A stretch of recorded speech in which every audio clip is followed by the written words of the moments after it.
23 তারিখ আইএসএল আবার বড় ম্যাচ। হ্যাঁ, আগের বছরের ডিফেন্ডিং চ্যাম্পিয়ন আবার 23 তারিখ তাদের সেকেন্ড ম্যাচে নামছে। তাদের এবারে প্রতিপক্ষ হচ্ছে চেন্নাইয়ের এফসি। সন্ধ্যে 7:30-এ সোমবার যুবভারতী ক্রীড়াঙ্গনে। এটা হচ্ছে মোহনবাগানের হোম ম্যাচ। এইবার আসি মোহনবাগানের ফার্স্ট ইলেভেন নিয়ে কী হতে পারে। মোহনবাগানের ফার্স্ট ইলেভেন হবে, স্ট্রাইকার লাইনে থাকবে হচ্ছে জেমি ম্যাকলারান, আপনার হচ্ছে লেফট উইংয়ে থাকবে হচ্ছে রবসান রবিনো, রাইট উইংয়ে থাকবে হচ্ছে মনবীর সিং, আর আপনাদের মিডফিল্ডে তিনটে মিডফিল্ডে থাকবে হচ্ছে আপুইয়া, থাপা, আর অ্যাটাকিং মিডফিল্ডে থাকবে হচ্ছে দিমি পেত্রাতোস। আর আপনার লেফট ব্যাকে থাকবে হচ্ছে সুভাশিস বোস, আর সেন্টার ব্যাকে থাকবে হচ্ছে আলবাতো, আর হচ্ছে মেহতাব সিং। আপনার রাইট ব্যাকে থাকবে আগের ম্যাচের ম্যান অফ দ্য ম্যাচ আর ক্লাস প্লেয়ার আগের ম্যাচে পুরো ক্লাস দেখিয়েছে অভিষেক টেকচাম সিং, আর গোলে থাকবে হচ্ছে বিশাল কাইত। এইটা হচ্ছে মোহনবাগানের ফার্স্ট ইলেভেন। এইবার মোহনবাগানের ফার্স্ট ইলেভেন নিয়ে কথা বলি। মোহনবাগানের হচ্ছে আগের ম্যাচে যে ম্যাচটা হয়, এই ম্যাচে টোটাল মোহনবাগান 20খানা শট মারে, 20খানা শট করে। তার মধ্যে 65% বল পজিশন নেয়, 20খানা শট মারে, তার মধ্যে 7টা শট অন টার্গেট রাখে। এবার এখান দিয়ে বোঝা যাচ্ছে যে সার্জিও লোবেরা কিন্তু বরাবর অ্যাটাকিং কোচ আর হাইলাইন ডিফেন্স খেলা পছন্দ করে, অ্যাটাকিং ফুটবল খেলা পছন্দ করে। যতটা সম্ভব বল নিজেদের দখলে রেখে ফুটবল খেলতে চায় যতটা পারে। মানে অপোনেন্ট টিমের পায়ে বল না দিয়ে নিজেদের মধ্যে পাস খেলে, ছোটো ছোটো পাস খেলে করে অ্যাটাক বিল্ড আপ করার দিকে জোর দেয়। এইবার আমার মতে এই বছর সিজনে যে আপনার লোবেরার যে ফরমেশন আছে, লোবেরার ফরমেশনে এবারে মোহনবাগানের সবথেকে কি প্লেয়ার হচ্ছে আপুইয়া। আমি কেন বলছি আপুইয়া, কারণ মোহনবাগানের প্রপার যে সিডিএম পজিশন যদি খেলে সেটা হচ্ছে আপুইয়া। শুধু সিডিএম খেলে সে অ্যাটাকেও যোগদান করতে পারে, প্লাস ডিফেন্স হিসাবে মানে খুবই সাফিসিয়েন্ট। ডিফেন্সও খুব সুন্দর করতে পারে।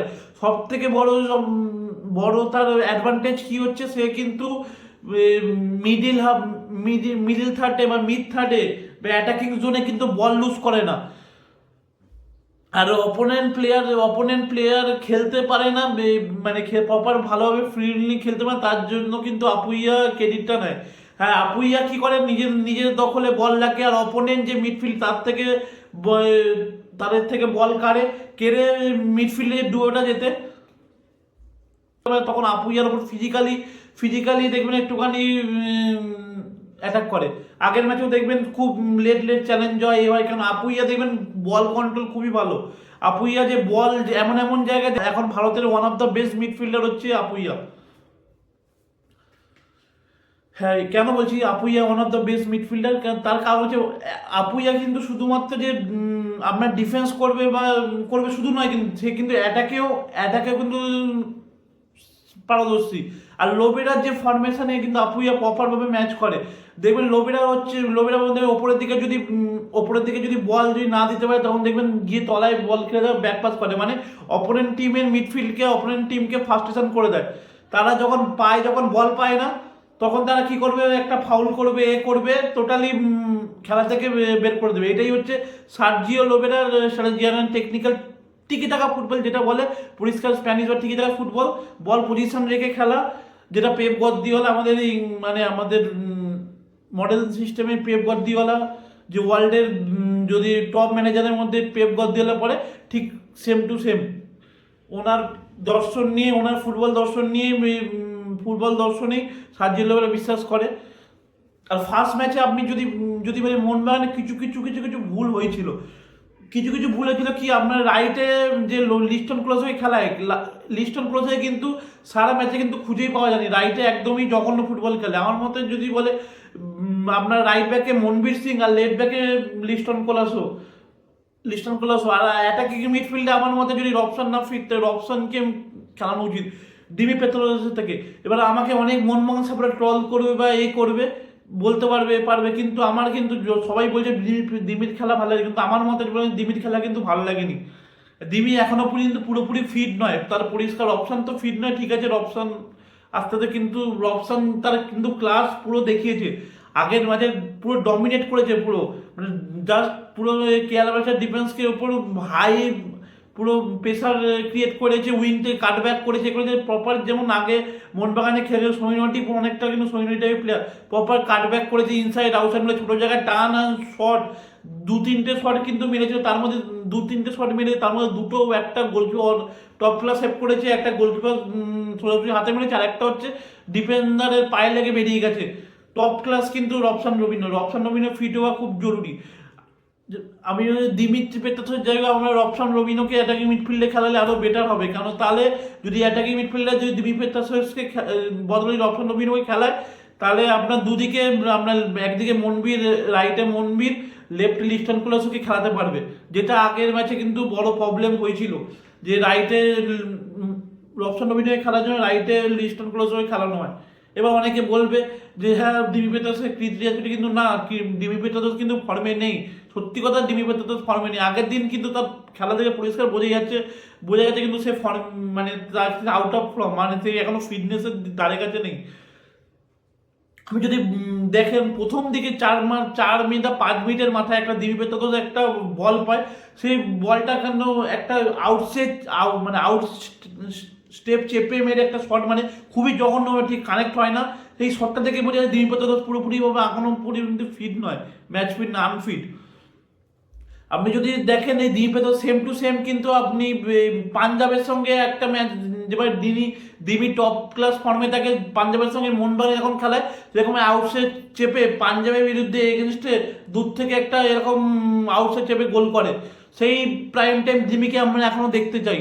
কিন্তু সেই প্রাইম টাইম দিমি কিন্তু এখনো অবধি কিন্তু মোহনবাগানে পাইনি, কেন দিমি পেত্রাস এখনো পুরোপুরি ফিট হয়নি। এটা আমাদের, হ্যাঁ মনমোহন অনেক সাপোর্টার আছে, তারা আমাকে গালাগালি দিতে পারে বা বাজে কথা বলতে পারে, অনেকে বলতে পারে খেলা বুঝে না, কিন্তু এটাই বাস্তব, এটা সত্যি। দিমি পেত্রাস কিন্তু এখনো ফিট নয়, তার কিন্তু খেলা ভালো লাগেনি। যদি রবসান রবিনো না থাকে, তাহলে আমরা রাইটে মনবীর, লেফটে লিস্টন, আর অ্যাটাকিং জোনে অ্যাটাকিং মিডফিল্ডে জেসন কামিংসে খেলালে আরও বেটার ফুটবল হবে। নয় জেসন কামিং, নয় রবসান রবিনো। সেকেন্ড হাফে পেত্রাস আনুক, আর যেটা পেত্রাস করবে সেটা আমাদের ইন্ডিয়ান সাহাল আব্দুল সামাদ অনেক বেটার করবে, same to same Sahal Abdul সামাদই করে দেবে। যাই হোক, আগের দিনে যে গোলটা হয়, আগের দিনে যে গোলটা করে, যে ম্যাচটা, আমি দিমিকে ক্রেডিট দেবো, তার থেকে বেশি ক্রেডিট দেবো হচ্ছে অভিষেক টেকচাম সিং। মানে ওয়ার্ল্ড ক্লাস প্লাস, শুধুমাত্র তার একটা পাসে টোটালি বিট হয়ে যায়। সে একটা আউট স্টেপ সুন্দরভাবে একটা হালকা করে আউট স্টেপ চেপে একটা পাস দেয়, ওয়ার্ল্ড ক্লাস পাস দেয়। সে কিন্তু সেই পাসটা কিন্তু সে শুধু মানে আপনার লাস্ট প্রি অ্যাসিস্ট করে, হ্যাঁ প্রি অ্যাসিস্ট, যে অ্যাটাকিং জন্য বলটা বানানো, মানে গোল হওয়ার আগে যে অ্যাসিস্ট দেওয়ার আগে যে অ্যাসিস্টটা করে সেটা হচ্ছে প্রি অ্যাসিস্ট। সেটা আপনি বার্সেলোনায়, এখনকার মডার্ন ফুটবল বার্সেলোনায় পেড্রিকে দেখতে পাবেন হামেশাই। তাই পেড্রি এবারে মিসিং থাকার জন্য বার্সেলোনা কিন্তু স্ট্রাগল করছে। সেই কাজটা কিন্তু অভিষেক টেকচাম সিং করেছে, শুধু লাস্ট লাইন ডিফেন্স ব্রেক করেনি, এমনকি সেকেন্ড লাস্ট লাইনও ডিফেন্সও ব্রেক করেছে। মানে ফার্স্ট লাস্ট লাইন যে ডিফেন্স সেটা তো ব্রেক করেছেই, এমনকি first line second last line ডিফেন্সও ব্রেক করেছে। টোটাল 12 বারের মধ্যে মোহনবাগান যেতে 5 বার, চেন্নাই যেতে 2 বার, বাদবাকি 4 বার অমীয় হিসেবে হাই স্কোরিং গেম হয় না। মোহনবাগান এই মধ্যে শুধু মোহনবাগান হেড টু হেডে মোহনবাগান গোল করেছে 12টা, চেন্নাই এনএফসি গোল করেছে 7খানা। খুব লো স্কোরিং ম্যাচ হয়, খুব হাই স্কোরিং ম্যাচ হয় না। এবার কিন্তু ধারে বারে চেন্নাই কিন্তু আগের বারের থেকে কিন্তু অনেক বেটার, কেন চেন্নাইয়ে আপনার এসেছে আলবাতো নোগেরা অ্যাটাকিং মিডফিল্ডার হিসাবে এসেছে, নোগেরা এসেছে।